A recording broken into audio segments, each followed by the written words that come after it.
नमस्ते छात्रों। आज हम कक्षा 6 की हिंदी वसंत भाग इस पाठ्य पुस्तक का दूसरा पाठ पढ़ने वाले हैं। इस पाठ का नाम है बचपन। बचपन यह जो पाठ है वह कृष्णा सोबती जी ने लिखा हुआ है। वह कहती है कि इस पाठ में वह अपनी बचपन की कुछ यादें हमें बताने वाली है। तो चलो, कृष्णा सोबती जी अपने बचपन के बारे में हमसे क्या कहने वाली है वह हम इस पाठ से देखते हैं। मैं तुम्हें अपने बचपन की ओर ले जाऊंगी। मैं तुमसे कुछ इतनी बड़ी हूँ कि तुम्हारी दादी भी हो सकती हूँ, तुम्हारी नानी भी, बड़ी बुआ भी, बड़ी मौसी भी। परिवार में मुझे सभी लोग जीजी कहकर पुकारते हैं। हाँ, मैं इन दिनों कुछ बड़ा बड़ा यानी उम्र में सयाना महसूस करने लगी हूँ। शायद इसीलिए कि पिछली शताब्दी में पैदा हुई थी। मेरे पहनने ओढ़ने में भी काफ़ी बदलाव आया है। पहले मैं रंग बिरंगे कपड़े पहनती रही हूँ। नीला, जामुनी, ग्रे, काला, चॉकलेटी।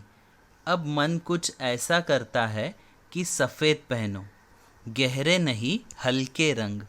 मैंने पिछले दशकों में तरह तरह की पोशाकें पहनी है। पहले फ्रॉक, फिर निकर वॉकर, स्कर्ट, लहंगे, गरारे और अब चूड़ीदार और घेरदार कुर्ते। बचपन के कुछ फ्रॉक तो मुझे अब तक याद है। हल्की नीली और पीली धारी वाला फ्रॉक, गोल कॉलर और बाजू पर भी गोल कफ। एक हल्के गुलाबी रंग का बारीक चुन्नटों वाला घेरदार फ्रॉक, नीचे गुलाबी रंग की फ्रिल। उन दिनों फ्रॉक के ऊपर की जेब में रुमाल और बालों में इतराते रंग बिरंगे रिबन का चलन था। लेमन कलर का बड़े प्लेटों वाला गर्म फ्रॉक जिसके नीचे फर टकी थी। दो ट्यूनिक भी याद है, एक चॉकलेट रंग का और अंदर की कोटी प्याजी, दूसरा ग्रे और उसके साथ सफ़ेद कोटी। अभी लेखिका इस पाठ में हमें शुरू में क्या बता रही है, तो उनके बचपन की कुछ चीज़ें वो बता रही है, जैसे कि उनका रहन सहन कैसा था, वो कपड़े कैसे पहनती थी। उन्होंने बताया है कि वो अभी जो उनकी उम्र है वो बता रही है कि वो हमारी दादी या नानी की उम्र की हो सकती है। उनके घर में उनको सब क्या कहकर बुलाते हैं, जीजी कहकर बुलाते हैं। इस उम्र में वे खुद को कैसे महसूस कर रही है, बहुत उम्र होने के कारण वो खुद को दादी नानी, मतलब वो उनकी उम्र ज़्यादा बता रही है, मतलब बुज़ुर्ग की तरह उनकी उम्र है, ऐसे वह बता रही है। उनके बचपन में उन्होंने बताया कि वो बहुत अलग अलग तरीके के कपड़े पहनती थी, अलग अलग रंग उनको पसंद थे। लेकिन वो बता रही है कि अब मुझे उतना गहरे रंग वाले कपड़े पहनना पसंद नहीं है, अब उनको हल्के रंग पहनना पसंद है, ऐसे वह बता रही है। उसी तरह उन्होंने बताया कि उनके पास कई तरह के फ्रॉक थे, जिसमें एक हल्के गुलाबी रंग का बारीक चुन्नटों वाला घेरदार फ्रॉक था, जिसमें नीचे गुलाबी रंग की फ्रिल मतलब झालर लगी हुई थी। वे बालों में क्या लगाती थी, रिबन बांधती थी। उन दिनों कुछ वैसा चलन था कि बालों में सभी लड़कियां क्या करती थी, रिबन लगाती थी। बचपन में उन्होंने इस तरह से कपड़े पहने थे, वह उन्होंने हमें बताया है। तो आगे देखते हैं, चलो। मुझे अपने मोज़े और स्कॉटिंग भी याद है। बचपन में हमें अपने मोज़े खुद ही धोने पड़ते थे। वह नौकर या नौकरानी को नहीं दिए जा सकते थे, इसकी सख्त मनाही थी। हम बच्चे इतवार की सुबह इसी में लगाते। धो लेने के बाद अपने अपने जूते पॉलिश करके चमकाते। जब जूते कपड़े या ब्रश से रगड़ते तो पॉलिश की चमक उभरने लगती। सरवर, मुझे आज भी बूट पॉलिश करना अच्छा लगता है। हालांकि अब नई नई किस्म के शू आ चुके हैं। कहना होगा कि ये पहले से कहीं ज़्यादा आरामदेह है। हमें जब नए जूते मिलते उसके साथ ही छालों का इलाज शुरू हो जाता। जब कभी लंबी सैर पर निकलते अपने पास रुई ज़रूर रखते। जूता लगा तो रुई मोजे के अंदर। हाँ, हमारे तुम्हारे बचपन में तो बहुत फ़र्क हो चुका है। हर शनिचर को हमें ऑलिव ऑयल या कैस्टर ऑयल पीना पड़ता। यह एक मुश्किल काम था। शनिचर को सुबह से ही नाक में इसकी गंध आने लगती। छोटे शीशे के गिलास जिन पर ठीक खुराक के लिए निशान पड़े रहते, उन्हें देखते ही मितली होने लगती। मुझे आज भी लगता है कि अगर हम न भी पीते, वह शनिवारी दवा तो कुछ ज़्यादा बिगड़ने वाला नहीं था। सेहत ठीक ही रहती। तुम्हें बताऊंगी कि हमारे समय और तुम्हारे समय में कितनी दूरी हो चुकी है। यहाँ तक कि बचपन की दिलचस्पियाँ भी बदल गई है। अभी यहाँ पर लेखिका हमें बता रही है कि उनके बचपन में उनके मोज़े मतलब सॉक्स जो होते हैं ना, हम शू के अंदर पहनते हैं, तो वो सब धोने के लिए नौकर या नौकरानी के हाथ में नए नहीं दिए जाते थे। वो खुद के मोज़े खुद ही धोने पड़ते थे। तो जब छुट्टी वाला दिन मतलब इतवार होता था, संडे, तो संडे के दिन ये क्या करते थे, बच्चे सब अपने अपने मोज़े धोते थे। धोने के बाद उनको सुखाना और अपने जो जूते हैं मतलब शू जो है वो भी पॉलिश खुद को ही करने पड़ते थे। तो उन दिनों लेखिका बता रही है कि हम क्या करते थे, ब्रश से या कपड़े से जूते को रगड़ते थे। तो रगड़ने से क्या होता था, शू को एक चमक आती थी। आज भी लेखिका बता रही है कि उन दिनों की जो आदत है, वो आदत मुझे आज भी है कि आज भी मैं मेरे शू खुद ही पॉलिश करती हूँ। हालांकि अभी अलग अलग किस्म के नए शू मार्केट में मिलते हैं, आरामदेह होते हैं। पहले के शू के बारे में जो बताया है लेखिका ने, तो वो क्या बताती है कि पहले जब नए शू आते थे तो उनके साथ छालों का इलाज भी शुरू होता था। छाले यानी पहले के जो शू थे वो ज़रा सख्त होते थे, तो उससे क्या होता था, पैरों में छाले मतलब हमारे जो अंगूठे हैं तो उसमें छाले आते थे। मतलब शू जो है हमारे पैर से घिसता था और घिसने से छाले पड़ जाते थे पैरों में। तो जैसे ही नया शू आया तो उसके साथ में छाले पड़ते थे और उसका इलाज भी करना पड़ता था। तो तभी लेखिका क्या बताती है, अगर हम कहीं लंबी सैर पर जाते, दूर कहीं जाते तो बहुत देर तक शू पहनना पड़ता था। तो ज़्यादा टाइम तक अगर जूते पहनेंगे तो पैरों में क्या आते थे, छाले आते थे।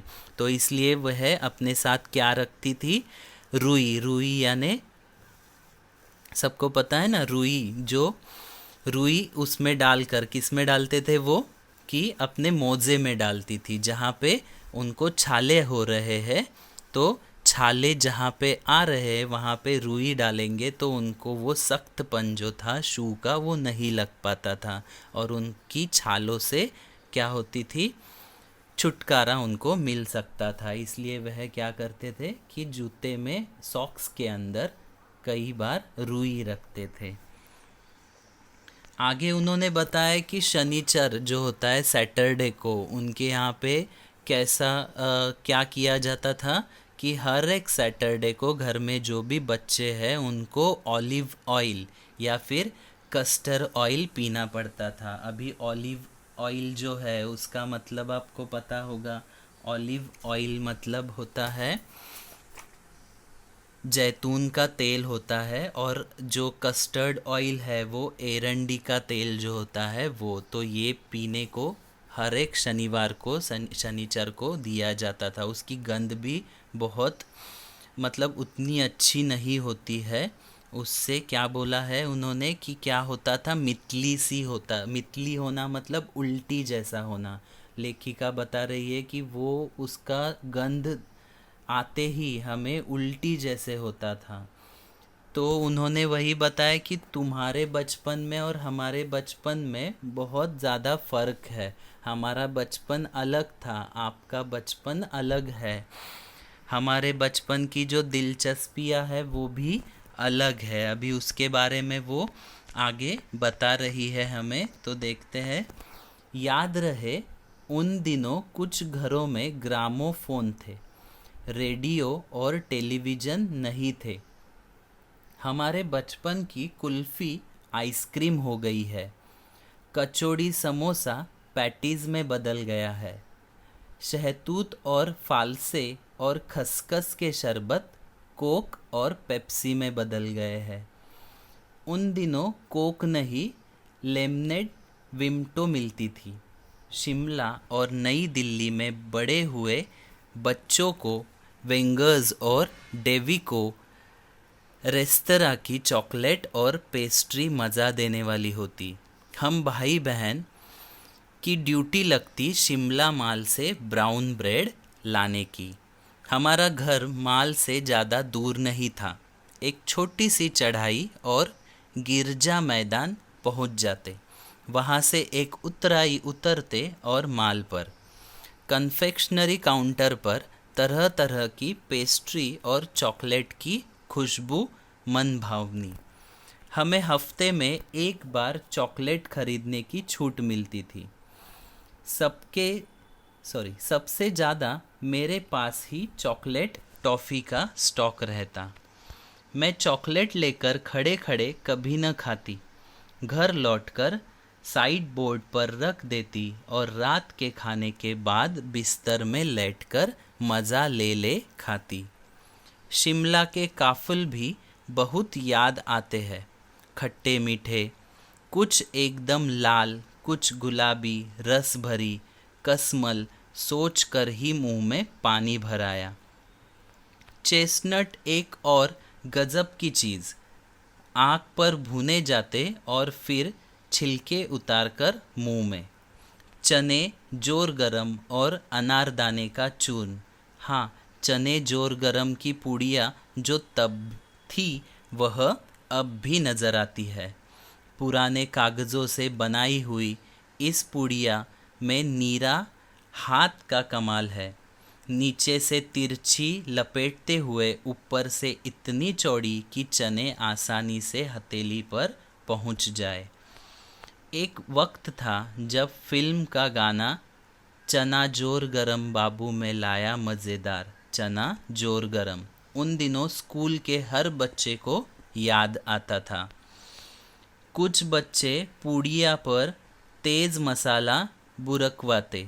पूरा गिरजा मैदान घूमने तक यह पूड़िया चलती, एक एक चना पापड़ी मुंह में डालने और कदम उठाने में एक खास ही लय रफ्तार थी।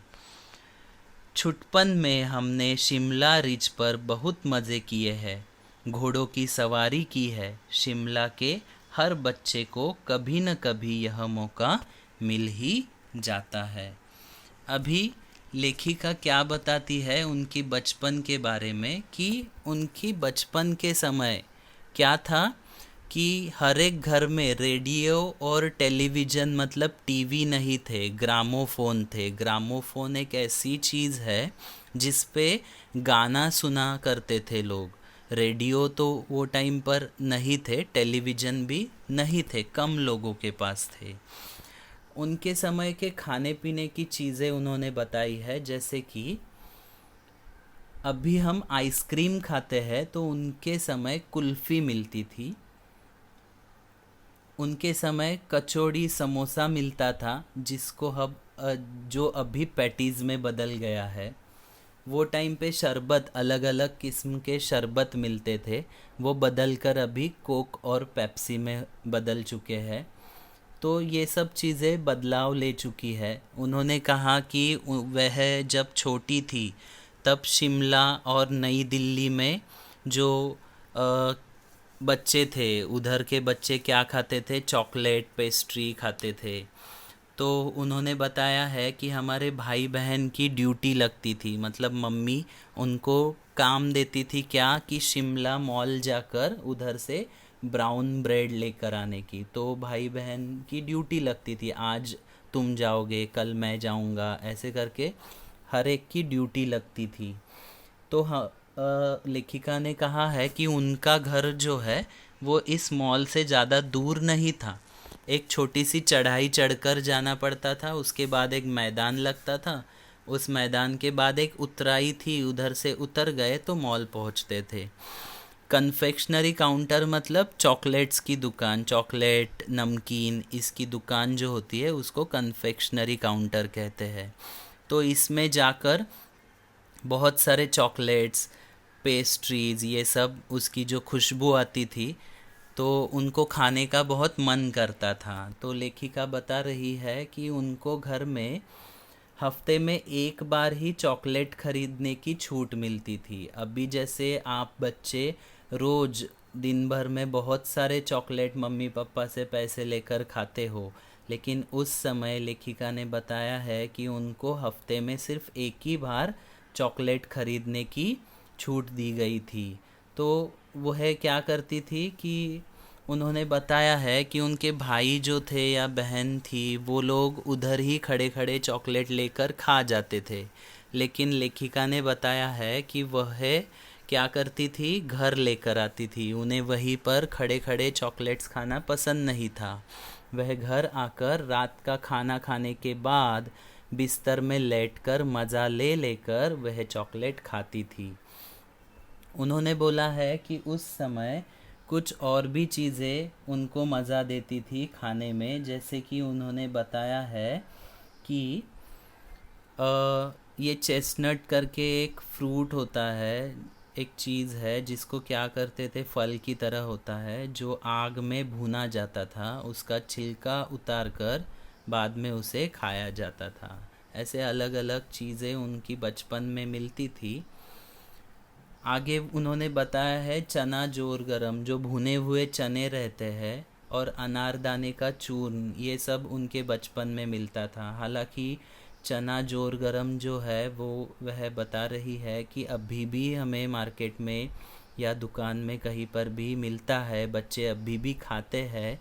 जो चने वाला कैसे देता है कि पुराने कागज़ की एक पूड़ी बनाता है, तिरछी ऐसी तिकोनी आकार में, जो नीचे से एकदम नोकीली होती है और ऊपर जैसे उसका जो मुंह है बड़ा होते जाता है, जिसमें चने आसानी से खाए जाते हैं, और वह अभी भी मिलते हैं।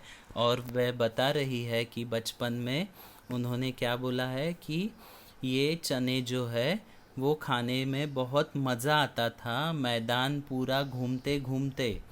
वह एक जो पूड़ी चने की लेती थी वो पूरी उनको एक मैदान में घूमने, गिरजा मैदान जो है वो मैदान घूमते घूमते क्या होता था, ख़त्म हो जाता था, इतनी बड़ी उन्हें वो पूड़ी मिल जाती थी। और वह क्या बता रही है कि कुछ बच्चे क्या करते थे, उस चने पे ज़्यादा मसाला डालने को बोलते, मसाला बुरकवाते मतलब छिड़कना, ज़्यादा मसाला छिड़क कर लेते थे। और उन्होंने बताया है कि जैसे आज भी अगर नाम निकाले इन सब चीज़ों का तो उनके मुंह में पानी आने लगता है। तो इस तरह उनकी बचपन की उन्होंने यादें कुछ बताई है हमें। वह और भी बताती है कि शिमला में उनके बचपन में, छुटपन मतलब बचपन में जब वो छोटे थे तब घोड़ों की सवारी की जाती थी। ऐसे ही कभी घूमने जाओ तो घोड़े रहते थे, उन पर बैठ के वह घूमती थी। तो उन्होंने बताया कि शिमला में रहने वाले हर एक बच्चे ने कभी न कभी घोड़े पर सवारी की होगी, हर एक बच्चे को यह मौका मिला होगा। आगे देखते हैं हम जाने क्यों घोड़ों को कुछ कमतर करके समझते, उन पर हंसते थे। ननिहाल के घोड़े खूब हृष्ट पुष्ट और खूबसूरत, उनकी बात फिर कभी। शाम को रंग बिरंगे गुब्बारे, सामने जाखू का पहाड़, ऊंचा चर्च, चर्च की घंटियां बजती तो दूर दूर तक उनकी गूंज फैल जाती। लगता जिसके इसके संगीत से प्रभु यीशु स्वयं कुछ कह रहे हैं। सामने आकाश पर सूर्यास्त हो रहा है, गुलाबी सुनहरी धारियां नीले आसमान पर फैल रही है। दूर दूर फैले पहाड़ों के मुखड़े गहराने लगे और देखते देखते बत्तियां टिमटिमाने लगी। रीछ पर की रौनक और माल की दुकानों की चमक के भी क्या कहने। स्कैंडल पॉइंट की भीड़ से उभरता कोलाहल। सर्वर स्कैंडल पॉइंट के ठीक सामने उन दिनों एक दुकान हुआ करती थी, जिसके शोरूम में शिमला कालका ट्रेन का मॉडल बना हुआ था। इसकी पटरियाँ, उस पर खड़ी छोटी छोटे डिब्बों वाली ट्रेन, एक और लाल टीन की छत वाला स्टेशन और सामने सिग्नल देता खंबा, थोड़ी थोड़ी दूरी पर बनी सुरंगें। पिछली सदी में तेज रफ्तार वाली गाड़ी वही थी। कभी कभी हवाई जहाज भी देखने को मिलते। दिल्ली में जब भी उनकी आवाज़ आती, बच्चे उन्हें देखने बाहर दौड़ते।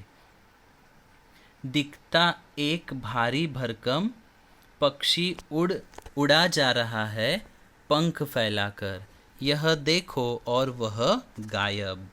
उसकी स्पीड ही इतनी तेज लगती। हाँ, गाड़ी के मॉडल वाली दुकान के साथ एक और ऐसी दुकान थी जो मुझे कभी नहीं भूलती। यह वह दुकान थी जहाँ मेरा पहला चश्मा बना था। वहाँ आँखों के डॉक्टर अंग्रेज थे। शुरू शुरू में चश्मा लगाना बड़ा अटपटा लगा। छोटे बड़े मेरे चेहरे की ओर देखते और कहते, आँखों में कुछ तकलीफ़ है, इस उम्र में ऐनक, दूध पिया करो। मैं डॉक्टर साहिब का कहा दोहरा देती, कुछ देर पहनूंगी तो ऐनक उतर जाएगी। वैसे डॉक्टर साहिब ने पूरा आश्वासन दिया था, लेकिन चश्मा तो अब तक नहीं उतरा। नंबर बस कम ही होता रहा। मैं अपने आप इसकी जिम्मेवार हूँ। जब आप दिन की रोशनी को छोड़कर रात में टेबल लैंप के सामने काम करेंगी, तो इसके अलावा और क्या होगा।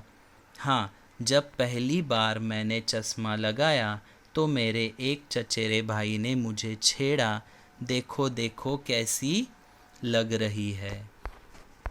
अभिलेखिका कहती है कि उन दिनों जैसे घोड़ों की सवारी करना उन्हें अच्छा लगता था। सभी को घोड़े की सवारी करने का मौका मिलता था। उन्होंने बोला है कि यह कहानी मैं कभी और सुनाऊंगी घोड़ों के बारे में। वह कहती है कि शाम को रंग बिरंगे गुब्बारे उन्हें दिखते थे, वो ख़रीदना उन्हें अच्छा लगता था। उधर सामने एक जाखू का पहाड़ था। जाखू का पहाड़ मतलब उन्होंने कहा है, उधर एक पहाड़ था जिस पहाड़ पर हनुमान जी का मंदिर था, तो इसलिए, और उस पहाड़ का नाम जाखू पहाड़ नाम था, तो उधर जाना उनको पसंद था। वही ऊंचा चर्च भी था, चर्च की घंटियाँ बजती थी, तो उस घंटी का आवाज़ दूर दूर तक जाता था। ऐसे लगता था कि स्वयं प्रभु यीशु कुछ कह रहे हैं। इस प्रकार संध्या होती थी, सूर्यास्त होने लगता था और आकाश में सुनहरा गोल्डन ऐसा गुलाबी रंग निकलता था।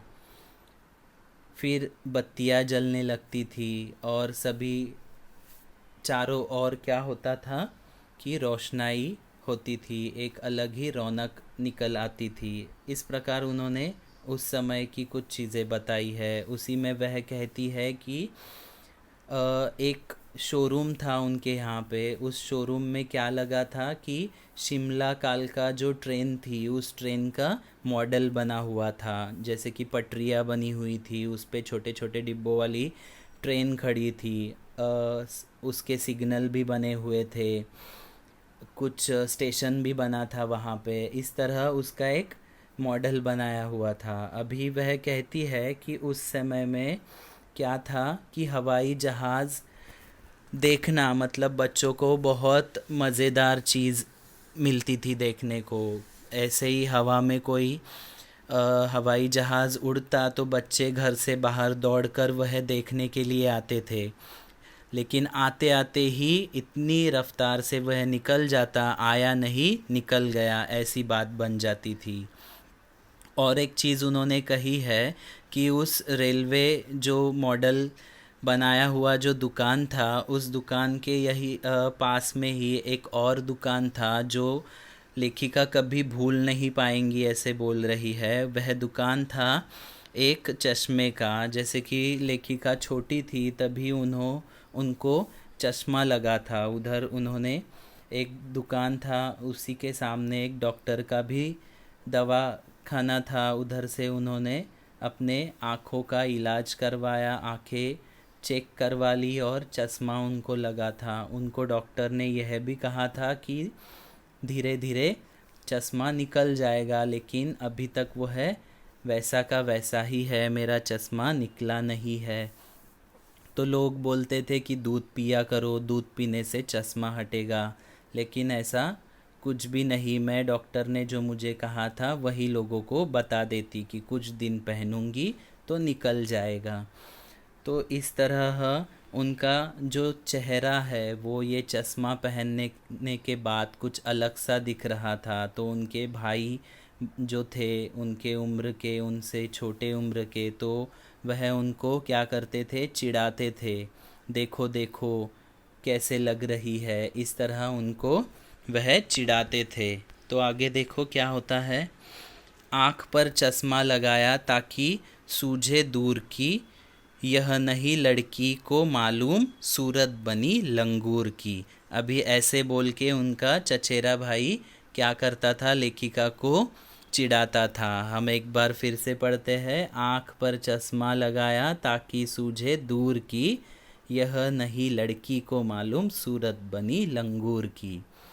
क्या बोलता था, उसने शायरी लिखी थी लेखिका के ऊपर, बनाई थी क्या कि आँख में चश्मा लगाया है ताकि क्या हो, दूर का देख सके, लेकिन इस लड़की को नहीं मालूम कि इसकी सूरत कैसे दिख रही है ये चश्मा पहनने के बाद, लंगूर की तरह। लंगूर मतलब बंदर, बंदर की तरह दिख रही है।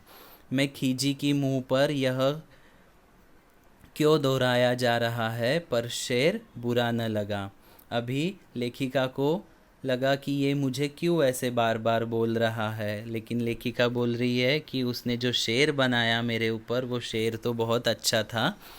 जब वह चाय पीकर चले गए तो मैंने अपने कमरे में जाकर आईने के सामने खड़ी हो गई। कई बार अपने को देखा, ऐनक उतारी फिर पहनी, फिर उतारी, देखती रही, सूरत बनी लंगूर की। नहीं नहीं नहीं, हाँ हाँ हाँ, मैंने अपने छोटे भाई का टोपा उठाकर सिर पर रखा। कुछ अजीब लगा, अच्छा भी और मज़ा किया भी। तब की बात थी, अब तो चेहरे के साथ घुल मिल गया है। चश्मा जब कभी उतरा हुआ होता है तो चेहरा खाली खाली लगने लगता है। याद आ गया वह टोपा, काली फ्रेम का चश्मा और लंगूर की सूरत। हाँ, इन दिनों शिमला में मैं सिर पर टोपी लगाना पसंद करती हूँ।